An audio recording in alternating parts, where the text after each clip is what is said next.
After all, books can give only a part of the knowledge which is desirable for man to acquire.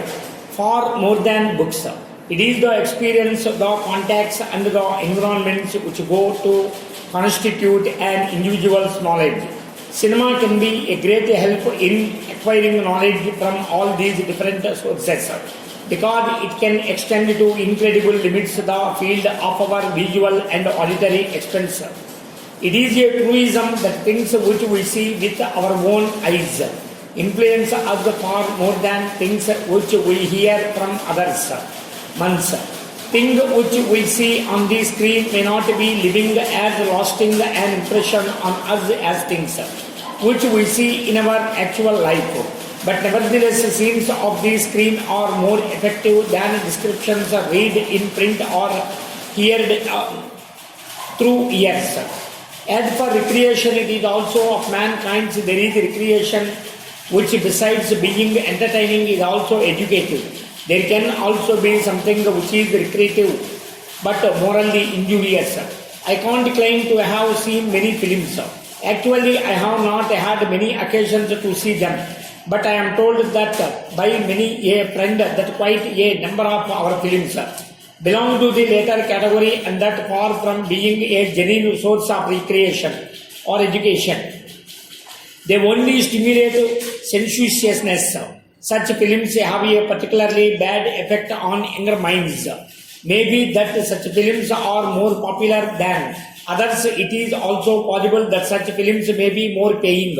It might be said by some that films are produced on a commercial basis, and therefore the producers have to produce only what is in demand. It may also be said that the principal function of the cinema is to provide entertainment, in which case producers have to be guided by popular taste. All these good points might be adduced for the sake of argument, but I would like to point out to those connected with our cinema industry that if they want to render real service to the public, I do believe it should be their ideal. All these arguments should be of little consequent to them. At any rate, these are secondary considerations. The primary consideration must be service of the people. No service can be real unless it safeguards the genuine interest of those who are sought to be served. I would request film producers to think over this and ask themselves as to what their real aim is. The aim has to be service of the people, which is not incompatible with commercial success. But commercial success without service is hardly worth nothing. My interest in basic education goes back to the day when Mahatma Gandhi convened a conference at Wardha for discussing this subject. A few prominent educationists and workers in the cause of national education had also been invited to attend this conference. I have been in touch with the progress of this system of education ever since. I am therefore happy to have got this opportunity to come here and speak to you about this problem. Although I know I might be repeating the views expressed by me earlier, it is also likely that the views which I express are not in consonance with those of others, particularly of educationists. Besides, it is also to be seen how far my views fit in with the policy which is being pursued by the central and state governments in this connection, and how far it is practicable to modify that policy. Therefore, I hope what I am going to say will be taken as my personal opinion, and that you will discuss it as such with an open mind, without fear or favor. It will be agreed that the system of education, right from the first primary class to the highest university course, which we are calling today, is the same as introduced by the British government in this country. We have not been able to introduce any fundamental change in that system, even after the attainment of independence. It is pointless to blame anyone for it, because the peaceful manner in which the transfer of power took place made it inevitable that along with the governmental machinery and other things, The system of education should also come to us as a heritage of the old regime. It is how our duty to give thought to each one of these problems and decide in the light of present day conditions how they can be solved and then to act upon what we have decided. There is no doubt that in introducing this system of education, the principal motive of the British government was to secure as much advantage as possible for establishing itself in this country. The Britishers also thought that as compared to their own culture and literature, there was nothing much in Indian culture and literature which might be said to be worth preserving.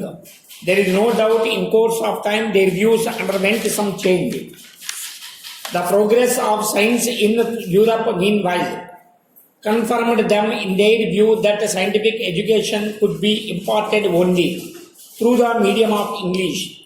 Consequently, partly for the sake of administrative convenience and partly to propagate their own language and culture, they stick to their own system of education, which they introduced in this country. There is no doubt that the education received by our earlier generations was based on this very system. Though the people knew little of Indian literature or cultural and handy felt drawn towards it. Although a few Indian scholars who were inspired by English education did study Indian literature and wrote a good deal in praise of it. Thus we find two schools of thought in this country.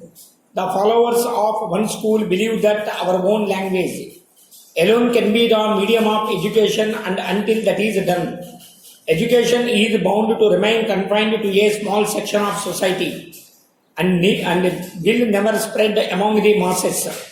The other school of thought thinks that in this scientific age, our country can't cut itself adrift from European thought, and that at least higher education should continue to be imparted through the medium of English. If that is done, they argue, we shall fail to pull our weight and lag behind other nations in the race for material progress.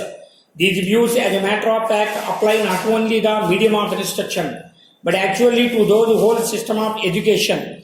Our people have responded more and more to the call education during the last 50 years, and this is evident from the phenomenal increase in the number of educational institutions.